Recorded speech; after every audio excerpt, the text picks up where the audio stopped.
Hello students, आज इस video में हम करेंगे डिटर्मिनेंट की एक्सरसाइज 4.2 के कुछ क्वेश्चन। तो इसमें जो है प्रॉपर्टीज़ को डिटर्मिनेंट की यूज़ करके जो है हमने इन्हें बिना एक्सपेंड करे सॉल्व करना है और लेफ़्ट हैंड साइड को राइट हैंड साइड के इक्वल बताना है। तो जैसा कि आप देख रहे हैं कि क्वेश्चन नंबर 1 जो है हमारे को दिया हुआ है, एक 3/3 का जो है स्क्वायर मैट्रिक्स है और इसको 0 के इक्वल प्रूव करना है। तो यहाँ पर हम जो क्या करेंगे, पहले जो हमारे पास जो लेफ़्ट हैंड साइड जो गिवन है उसको जो है हमने लिखना है। और फिर यहाँ पर आप ये भी देख रहे होंगे कि जो फर्स्ट कॉलम है जिसके एलिमेंट एक्स वाई जेड हैं और सेकंड कॉलम जो है वो ए बी सी है। तो अगर हम इन दोनों कॉलम्स को ऐड कर देते हैं तो ये जो है फर्स्ट कॉलम के प्लेस पे तो या सेकंड कॉलम पे भी कर सकते हैं। तो आप देख रहे होंगे कि जो है ये x plus A Y plus B Z plus C हो जाएगा जो कि कॉलम 3 के इक्वल हो जाएगा। तो इसीलिए उससे क्या होगा कि हमारे पास एक इसकी प्रॉपर्टी है डिटर्मिनेंट की कि जब दो कॉलम या दो रो आपस में इक्वल होते हैं तो उनकी वैल्यू जो है वो ज़ीरो हो जाती है।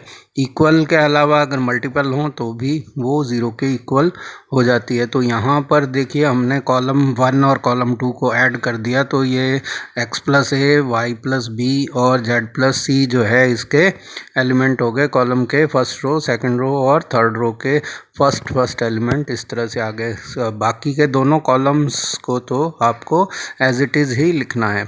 तो इसको इस तरह से लिख देने के बाद जो है अब जैसे ही जब मैंने प्रॉपर्टी अभी बताई आपको, क्योंकि C1 कॉलम और C3 कॉलम जो है वो एकदम एक जैसे हैं, सेम हैं, तो उस प्रॉपर्टी की वजह से कि जब दो रो या दो कॉलम जो हैं डिटर्मिनेंट के आइडेंटिकल होते हैं यानी कि उनके सारे एलिमेंट एक जैसे होते हैं तो उसकी वैल्यू जो है ज़ीरो होती है। तो इससे जो है ये क्या हो गया, ज़ीरो के इक्वल हो गया, जो कि हमारा राइट हैंड साइड है। तो इस तरह से जो है हम इसे प्रूव करते हैं।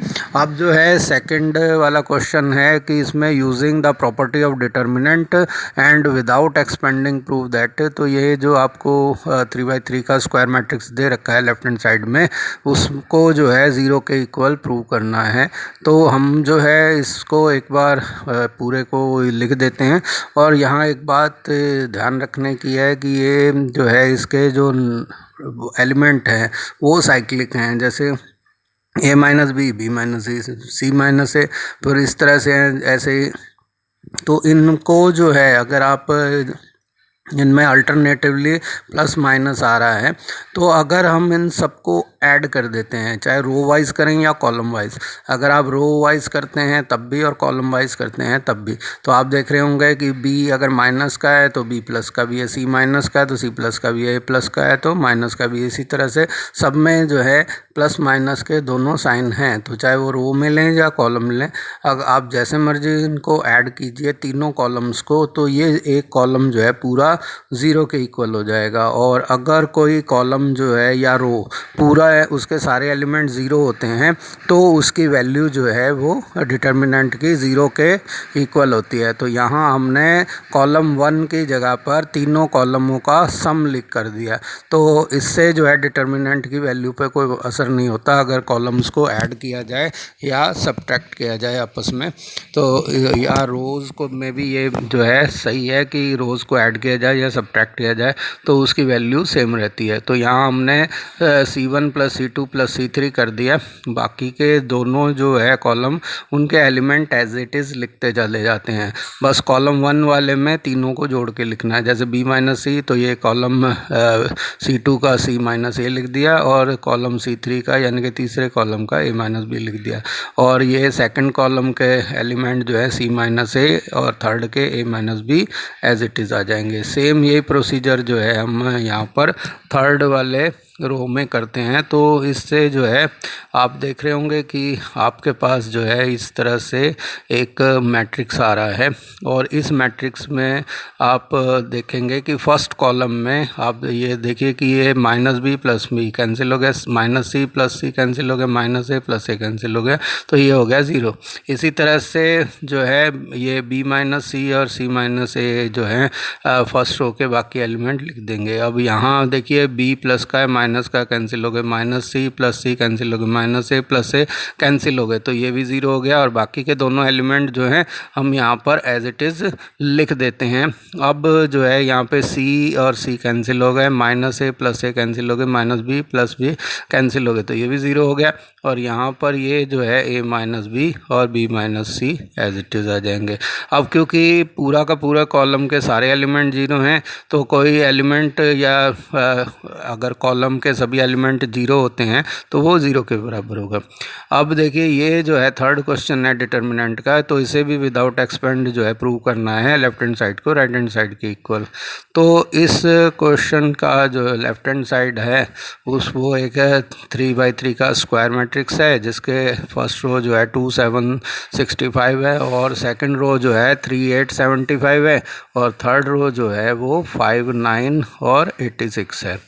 तो इनको अब हम लिख देते हैं। अब यहाँ पर जो थर्ड कॉलम के जो हैं एलिमेंट हैं वो काफ़ी बड़े हैं फर्स्ट और सेकंड कॉलम के बजाय, लेकिन हम देख रहे हैं कि अगर हम जो है 7 को 9 से मल्टीप्लाई करते हैं तो 63 होता है, और 63 में अगर फर्स्ट कॉलम वाला एलिमेंट 2 ऐड कर दें तो ये 65 हो गया, यानी कि थर्ड एलिमेंट वाला आ गया। इसी तरह से 8 का 9 टाइम्स जो है 72 होता है, और उसमें अगर 3 ऐड कर दिया जाए जो फर्स्ट कॉलम का एलिमेंट है तो ये 75 हो गया। इसी तरह से 9 9 81 होता है, और 81 में अगर 5 ऐड कर दिए जाएं जो कि फर्स्ट कॉलम का एलिमेंट है करस्पॉन्डिंग, तो ये 86 हो गया, यानी कि थर्ड कॉलम वाला एलिमेंट आ गया। तो हमारे को क्या करना है कि यहाँ पर जो है फर्स्ट कॉलम का एलिमेंट्स को थर्ड कॉलम में से सब्ट्रैक्ट कर देना है, तो बाकी के सारे एलिमेंट जो होंगे थर्ड कॉलम के बचे हुए अगले स्टेप में वो 9 के मल्टीपल हो जाएंगे, तो 9 से पूरे डिविजिबल हो जाएंगे। तो हमने जो है यहाँ पर कॉलम 3 में से कॉलम 1 को सब्ट्रैक्ट कर देना है, तो इससे जो है 65 जो है वो 63 में, 75 जो है वो 72 में और 86 जो है 81 में मल्टीपल वो जो है चेंज हो जाएगा, और ये सारे 9 के मल्टीपल्स होंगे। तो उनमें से 9 जो है कॉमन आउट कर देंगे तो दो जो है कॉलम इक्वल हो जाएंगे और वैल्यू 0 हो जाएगी। तो यहाँ पर हमने क्या किया, C3 में से C1 को जो है सब्ट्रैक्ट कर दिया और यहाँ पे लिखा ये 63 हुआ, और 75 में से 3 गए 72, और ऐसे ही 86 में से 5 गए तो 81 आ गया। अब आप देख रहे होंगे कि हम 63 को जो है इस तरह से 9 7 जा 63 होता है, तो उस तरह से लिख सकते हैं पहले दोनों कॉलम्स में, क्योंकि कुछ नहीं कर रहे हैं एज इट इज़ उसको लिख देंगे। अब 63 आपका क्या है, उसको 9 7 जा 63 कर सकते हैं, और इसको 72 को जो है 9 8 जा कर देंगे, और यहाँ पे 81 जो है 9 9 जो है, तो ये इस तरह से लिख दिया। अब 9 जो है आप देख रहे हैं कि थर्ड कॉलम में एक कॉमन फैक्टर है, तो 9 को बाहर निकाल दिया, कॉमन ले लिया, तो हमारे पास जो है फर्स्ट रो आई 2 7 7, सेकेंड रो आई 3 8 8, थर्ड रो आई 5 9 9। तो अब आप देख रहे हैं कॉलम 2 और कॉलम 3 जो है वो एकदम आइडेंटिकल हैं, यानी कि उसके सारे एलिमेंट एक जैसे हैं, इसलिए इसकी वैल्यू डिटर्मिनेंट की 0 होगी। पिछले जो क्वेश्चन में हमने प्रॉपर्टी बताई थी, तो इस तरह से राइट हैंड साइड हमारे पास आ गया, इसकी वैल्यू 0 है। अब अगला क्वेश्चन जो है फोर्थ क्वेश्चन है, इसमें जो है प्रॉपर्टीज़ को यूज़ करते हुए डिटर्मिनेंट की विदाउट एक्सपेंड ये प्रूव करना है कि इसकी वैल्यू भी 0 के इक्वल है। तो यहाँ पे लेफ्ट हैंड साइड जो है आपको दी हुई है उसको एक बार लिख देना है, और फिर जो है इसका जो थर्ड कॉलम है उसको एक बार सिंप्लीफाई करते हैं, यानी कि ब्रैकेट को खोल देंगे। तो पहले जो है हम इसको लिख लेते हैं, और फिर जो है आगे इसका जो है थर्ड कॉलम है उसको हम ब्रैकेट खोल के और सिंप्लीफाई करेंगे। तो इस तरह से आप देख रहे हैं कि ये जो है कार्रवाई पूरी हो गई। अब जो है हम थर्ड कॉलम को जो है सिंप्लीफाई करना है, और फर्स्ट और सेकंड कॉलम में क्योंकि हमने कुछ नहीं किया है तो वो तो एज इट इज़ ही हमारे आ जाएंगे, उनको लिख दिया। तो थर्ड कॉलम में बस जो है उसमें भी चेंज कुछ नहीं किया है, बस ये है कि उसको एक्सपेंड कर दिया, फैक्टर से एक्सपेंड करके पॉलिनोमियल फॉर्म में लिख दिया। तो ये हो गया, ए को बी से किया ए बी और सी से किया तो ए सी आ गया। इस तरह से बी को सी से किया बी सी और बी को ए से किया तो ए बी आ गया। इसी तरह से सी को ए से मल्टीप्लाई किया तो सी ए और बी से किया तो बी सी आ गया। तो ये हमारा डिटर्मिनेंट बन गया। अब हम देख रहे हैं कि थर्ड कॉलम में अगर हम सेकंड कॉलम को ऐड कर देते हैं तो ये सारे एलिमेंट जो हैं A B plus B C plus C A हो जाते हैं, यानी कि सारे एक जैसे हो जाएंगे। तो उनको सारे एक जैसे होने पर कॉमन आउट किया जा सकता है A B plus B C plus C A को, और उससे क्या होगा कि थर्ड कॉलम जो है उसके सारे एलिमेंट 1 1 1 हो जाएंगे, जो कि कॉलम 1 के इक्वल हो जाएंगे, और फिर आइडेंटिकल हो दोनों कॉलम हो जाएंगे तो वैल्यू 0 हो जाएगी। तो यहाँ पर हमने अब क्या किया, कॉलम 3 की जगह दोनों कॉलम 3 और 2 को ऐड करके लिख दिया, और फर्स्ट और सेकंड कॉलम को हमने एज इट इज़ लिखा है। अब इसमें बी सी जो ऐड करते हैं ए बी प्लस सी ए में, तो ये हो गया A B plus B C plus C A. इसी तरह से बी सी प्लस ए सी में सी ए ऐड करेंगे तो ये हो जाएगा A B plus B C plus C A, और रीअरेंज करके हमने लिख दिया। इसी तरह से सी ए प्लस बी सी में ए बी ऐड करेंगे तो ये भी हो गया A B plus B C plus C A. तो ये इस तरह से आप देख रहे हैं कि सारे एलिमेंट थर्ड कॉलम के एक जैसे हैं, तो इनको कॉमन लिया जा सकता है। तो कॉमन बाहर निकाल दिया A B plus B C plus C A, और जो है डिटर्मिनेंट हमारा हो गया first column 1 1 1, second column B C C A और ए बी हो गया, और जो थर्ड कॉलम है इसके भी तीनों एलिमेंट 1 1 1 हो गए। अब क्योंकि फर्स्ट कॉलम और थर्ड कॉलम के एलिमेंट आइडेंटिकल हैं, यानी कि एक जैसे हैं, तो इसका मतलब जो है डिटर्मिनेंट की वैल्यू क्या हो जाएगी, 0 हो जाएगी। आइडेंटिकल होने की वजह से कॉलम या रो के सारे दो कॉलम या दो रो आइडेंटिकल होती हैं तो वैल्यू 0 होती है। इस तरह से राइट हैंड साइड जो है हमारे पास 0 आ गया, और यही हमारे को प्रूव भी करना था। तो इस तरह से आप जो है फिफ्थ क्वेश्चन को देखते हैं। इसमें जो है अब फिफ्थ क्वेश्चन में आपको जो है लेफ़्ट हैंड साइड जो दे रखी है आपकी, उसको लेफ़्ट हैंड साइड का को एक बार हम लिख देंगे, और आप यहाँ देखेंगे कि इसमें सारे एलिमेंट जो हैं दो एलिमेंट्स के सम की फॉर्म में हैं, जबकि राइट हैंड साइड में जो डिटर्मिनेंट दे रखा है उसमें सारे सिंगल एलिमेंट हैं, और फिर हमारे को बाहर 2 भी दे रखा है। तो इसको हमने इस तरह से चेंज करना है कि पहले तो 2 तो कॉमन आ जाए और सारे एलिमेंट जो हैं वो सिंगल एलिमेंट में चेंज हो जाएं। तो उसके लिए आपको क्या करना पड़ेगा, या तो तीनों रोज़ को ऐड करके जो है इसको आप देख रहे होंगे कि सारे डबल आ जाएंगे, उस तरह से आ जाएंगे। फिर उसमें से जो है किसी एक रो के एलिमेंट सब्ट्रैक्ट करके जो है दूसरी रो के एलिमेंट निकाल सकते हो।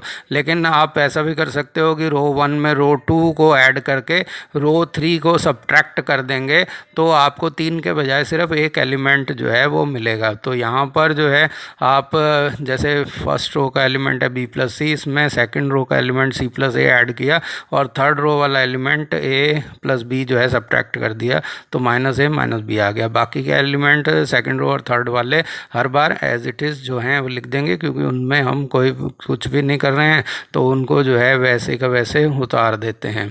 तो ये जो है हमने यहाँ पे लिखा। तो अब देखिए यहाँ पर जो है Q प्लस आर में R प्लस पी जो है वो ऐड करना है, और P प्लस Q जो है वो सब्ट्रैक्ट करना है। तो ये आ गया। अब जो है हमने क्या करना है कि Y प्लस जेड में Z प्लस एक्स जो है ऐड करना है, और X प्लस वाई जो है उसमें से सब्ट्रैक्ट कर देना है। तो ये जो है माइनस एक्स माइनस वाई हो जाएगा। इस तरह से ये आपके पास आते हैं। अब आप जो है इसमें जो अप्लाई किया है उसे यहाँ पर लिख दीजिए। तो हमने क्या किया है कि रो 1 के प्लेस पे रो 1 प्लस रो 2 का सम और रो 3 का डिफरेंस ये लिखना है। तो R1 plus R2 minus R3 यहाँ पे रो 1 के प्लेस पे कर दिया हमने। अब आप जो है फर्स्ट रो को सिंप्लीफाई कीजिए। देखिए यहाँ सी तो 2 बार आया है, और ए से ए कैंसिल हो गया, बी से बी कैंसिल हो गया, तो यहाँ पर जो है सी प्लस सी 2c हो जाएगा। और नीचे वाले जो एलिमेंट है सी प्लस ए और ए प्लस बी ये एज इट इज़ आ जाएंगे, तो इनको तो एज इट इज़ लिख देते हैं। अब जो है ये यहाँ पर देखिए पी और पी कैंसिल हो गए, क्यू और क्यू कैंसिल हो गए, आर आर 2r हो गए, तो ये 2r आ गया। और यहाँ पे हम जो है r प्लस पी और p प्लस क्यू ये जो है लिख देते हैं। अब इधर देखिए ये आप x और x कैंसिल हो गए, y y कैंसिल हो गए, तो हमारे पास z z 2z आ गए, तो ये 2z हो गया। तो इस तरह से जो है z प्लस एक्स और x प्लस वाई आप एज इट इज़ लिख सकते हैं। तो फर्स्ट वाली रो में सभी में कॉमन एलिमेंट जो है 2 है, तो उसको 2 को कॉमन आउट करके बाहर निकाल देंगे और हमारे पास फर्स्ट रो में c, r और z बचेंगे। और तो ये सिंगल एलिमेंट वाले जो है रो हो गई। और रो 2 और रो 3 जो डबल एलिमेंट वाले हैं उनको एज इट इज़ हम लिख देते हैं। अब हमारे को इनको भी सिंगल में बदलना इजी हो जाएगा। अगर हम देख रहे हैं कि जैसे R2 में से R1 को सब्ट्रैक्ट करते हैं तो ये भी सिंगल जो है लेटर वाले उसमें बदल जाएगी। तो यहाँ पर हमने पहले जो किया है वो लिख रहे हैं। वो क्या किया है कि हमने 2 को कॉमन निकाला है, तो कॉमन निकाला है रो 1 में से। तो रो 1 का यहाँ पे लिख दिया टेकिंग 2 कॉमन फ्रॉम रो 1। तो अब जो है C प्लस A में से C सब्ट्रैक्ट करना है, यानी कि रो 2 में से रो 1 को कॉरस्पॉन्डिंग एलिमेंट्स को सब्ट्रैक्ट करना है। तो यहाँ पे रो 1 में तो कुछ नहीं कर रहे हैं, उसे एज इट इज़ लिख दिया। रो 3 में भी कुछ नहीं कर रहे हैं, उसको भी एज इट इज़ लिख देते हैं। और जो है फिर जो है यहाँ पर इसमें जो है हमने जैसे सेकंड रो C प्लस से उसमें से C माइनस किया तो A बचा, R प्लस P में से R माइनस किया तो P बचा, Z प्लस X में से Z माइनस किया तो X बच गया। तो ये जो है दूसरी वाली भी ये सिंगल वाले में बदल गई। तो यहाँ पर जो हमने अप्लाई किया वो लिख रहे हैं कि हमने रो 2 में की जगह पे रो 2 माइनस रो 1 किया है, तो रो 2 माइनस रो 1 लिख देंगे। तो ये हमारे पास आ गया। अब हमारे को थर्ड रो को भी सिंगल वाले में बदलना है। तो अगर थर्ड रो में से सेकंड रो को सब्ट्रैक्ट कर दें तो ये भी सिंगल वाले में बदल जाएगी। तो यहाँ पर ऊपर कर रहे हैं इसको, तो यहाँ पे फर्स्ट रो और सेकंड रो को तो एज इट इज़ लिख देते हैं क्योंकि उसमें हमने कुछ नहीं किया है, तो इसको लिख दिया। और A प्लस B में से A गया तो हमारे पास B बचेगा, तो यहाँ B हो गया। और P प्लस Q में से P सब्ट्रैक्ट किया तो Q बचेगा, और X प्लस Y में से X सब्ट्रैक्ट किया तो Y बचेगा। तो अब जो है हमारे को ये देखना है कि इसको रीअरेंज करना है इस तरह से, क्योंकि जो सेकंड रो है वो हमारे फर्स्ट रो होनी चाहिए और जो फर्स्ट रो है वो थर्ड रो होनी चाहिए, और जो थर्ड रो है वो जो है हमारे पास सेकंड रो होनी चाहिए। तो हम क्या करते हैं, एक एक करके रोज़ को बदलते हैं। तो जो है एक बार इसको फर्स्ट रो को बदलेंगे तो माइनस का साइन बाहर आएगा। तो अब जो है इसमें हमने जो है रो को चेंज किया, तो APX फर्स्ट प्लेस पे आ गया और CRZ जो है दूसरे प्लेस पे आ गया, और BQY जो है वो अपना प्लेस पर ही रहा। तो हमने यहाँ पर जो है रो 1 और रो 2 को इंटरचेंज किया है, उसका सिंबल ये बना दिया। और फिर जो है अब हमारे को देखना है कि रो 3 को रो 2 के प्लेस पे लाना है और रो 2 को रो 3 के प्लेस पे लाना है। तो ये फिर दोबारा इंटरचेंज करेंगे तो माइनस का 2 जो है प्लस के 2 में बदल जाएगा, क्योंकि दोबारा एक बार फिर साइन चेंज होगा। अब जो है ये BQY जो है वो सेकंड प्लेस पे आ गया और CRZ जो है वो थर्ड प्लेस पे आ जाएगा। तो यहाँ हमने जो है रो 2 और रो 3 में इंटरचेंज किया है, तो उनको यहाँ पर लिख देते हैं। तो ये हमारे पास आया। अब हम देख रहे हैं कि जो हमारे को जो डिटर्मिनेंट मिला है ये हमारी राइट हैंड साइड है, और यही हमारे को प्रूफ भी करना था।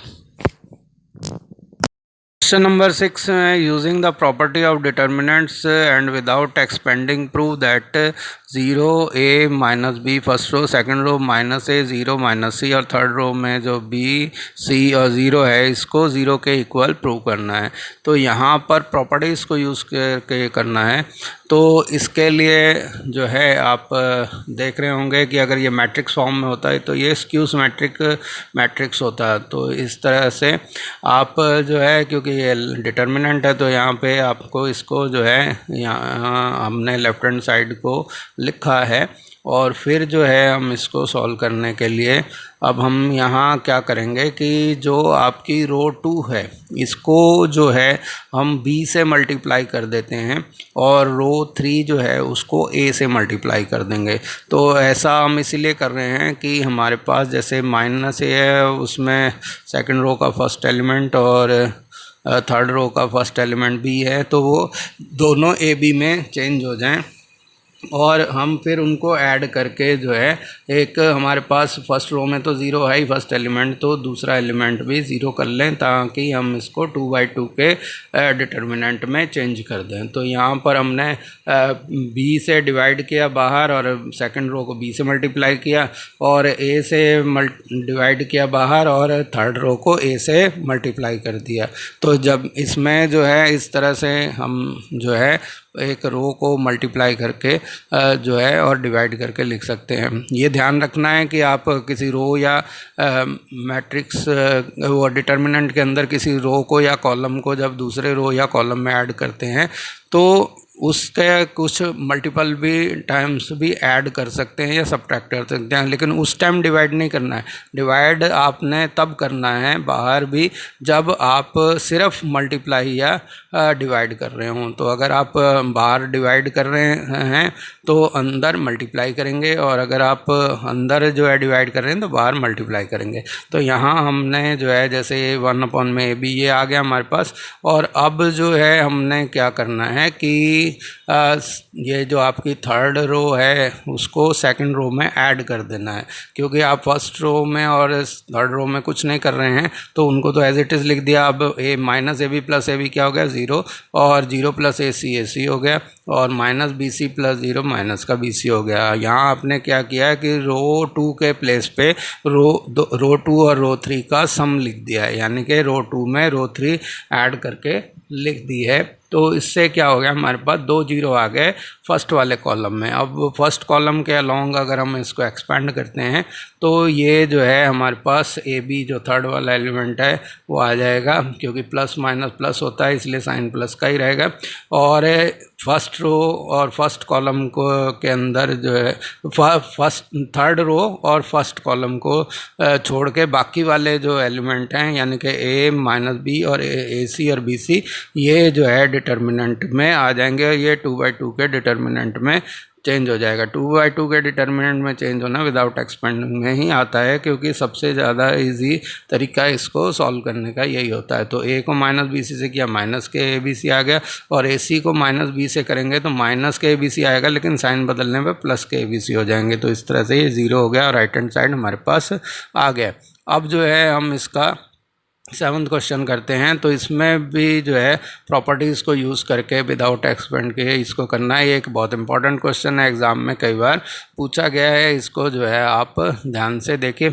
तो यहाँ आप देख रहे होंगे कि जो है आपके जो डायगोनल है उसमें जो है स्क्वायर वाले एलिमेंट हैं और नेगेटिव हैं, बाकी सब में जो है AB AC BA BC CA CB इस तरह से हैं। तो आपको क्या करना है, पहले तो लेफ्ट हैंड साइड को लिख देंगे, और लेफ्ट हैंड साइड को लिख देने के बाद जो है आप अगर ध्यान से देखें अगर इस डिटर्मिनेंट को, तो अगर इसके जो रोज़ हैं उसके अंदर फर्स्ट रो में A कॉमन है, और सेकंड वाली रो में B कॉमन है, और थर्ड वाली रो में C कॉमन है। तो हमने क्या करना है, इन तीनों रोज़ के अंदर से पहले वाली में से A कॉमन निकाल दिया, तो ये हमारे पास फर्स्ट रो जो बचेगी वो ये हो जाएगी -A, और ये जो होगा B हो गया, और ये हो गया C। यानी कि आप एक तरह से ये समझिए कि आपने अंदर जो है A से डिवाइड किया तो बाहर A से मल्टीप्लाई कर दिया। अब इधर सेकंड वाली रो को B से डिवाइड किया और बाहर B से मल्टीप्लाई कर दिया, और थर्ड वाली रो को C से डिवाइड किया और बाहर जो है C से मल्टीप्लाई कर दिया है। यानी कि आप कॉमन आउट कर रहे हैं A B C first row में से, सेकंड रो में से और थर्ड रो में से।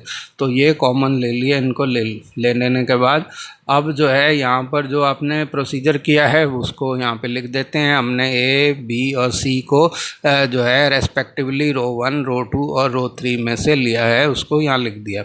अब आप देख रहे होंगे कि कॉलम 1 कॉलम 2 और कॉलम 3 इनमें भी A B C जो है वो कॉमन आ रहे हैं। तो फर्स्ट वाले कॉलम में से A कॉमन निकालेंगे तो ये A का स्क्वायर हो जाएगा, और ये फर्स्ट कॉलम -1 1 और 1 आ जाएगा। इसी तरह से सेकंड कॉलम में से B कॉमन निकालेंगे तो B का स्क्वायर हो गया, तो ये 1 -1 1 हो गया। इसमें से C कॉमन निकालेंगे थर्ड में से तो C का स्क्वायर हो गया, और ये 1 1 -1 हो गया। अब आपको क्या करना है कि इसको जो है 2 0 लेके आने हैं फर्स्ट कॉलम के अंदर। अगर कॉलम के लॉन्ग एक्सपेंड करेंगे तो यहाँ हमने ब्रैकेट के अंदर लिख दिया है जो हमने A B C जो है कॉलम 1 कॉलम 2 और कॉलम 3 में से जो कॉमन आउट किए थे। अब जो है हम कॉलम 2 जो है उसको अगर कॉलम 1 में ऐड कर दें तो कॉलम 1 में जो है पहले दोनों जो एलिमेंट हैं वो ज़ीरो हो जाते हैं। तो क्योंकि -1 + 1 मिलके ज़ीरो हो जाएंगे और 1 और -1 मिलके ज़ीरो हो जाएंगे और नीचे 1 + 1 2 हो जाएगा। तो इस तरह से हम यहाँ कॉलम 1 में कॉलम 2 को ऐड कर देंगे। तो कॉलम 1 में कॉलम 2 ऐड करने से हमारे को 2 ज़ीरो मिल जाते हैं और बाकी के कॉलम 2 और कॉलम 3 में कुछ नहीं किया है तो उन्हें एज इट इज़ लिख देते हैं। अब जो है हमने जो यहाँ पे किया वो यहाँ लिख दिया। क्या किया है कि कॉलम 1 की जगह पे कॉलम 1 और कॉलम 2 का सम लिख दिया है। तो ये यहाँ पर आपने बता दिया क्या प्रोसीजर किया है। तो इधर जो है ये A² B² C² हुआ और फर्स्ट कॉलम जो है उसके एलिमेंट हो जाएंगे 0 0 और 2 हो जाएंगे और बाकी के दोनों जो हैं कॉलम एज इट इज़ उतार दिए जाएंगे क्योंकि उनमें कुछ भी नहीं किया। अब जो है कॉलम 2 के अलॉन्ग अगर आप एक्सपेंड करते हो तो ये 2 इधर आ जाएगा क्योंकि प्लस माइनस प्लस होता है तो 2 प्लस का ही आएगा। थर्ड प्लेस पे है, ऑड प्लेस पे है तो प्लस ही रहेगा, इवन प्लेस पे होता है तो नेगेटिव हो जाता है। और जो है फर्स्ट कॉलम और थर्ड रो को एलिमेंट छोड़ के बाकी एलिमेंट जो है डिटर्मिनेंट लिख दिए। तो इधर 1 को 1 से करेंगे तो 1 और -1 को 1 से करेंगे माइनस का 1, लेकिन साइन बदलने पे प्लस का 1 हो जाता है जो कि 2 के इक्वल है। तो 2 को इससे करेंगे मल्टीप्लाई तो 4A² B² C² आता है जो कि हमारा राइट हैंड साइड है। उम्मीद है आपको वीडियो पसंद आया होगा। इसी तरह के और वीडियो देखने के लिए मेरे चैनल को सब्सक्राइब करें और बेल आइकन जरूर दबा दें। धन्यवाद।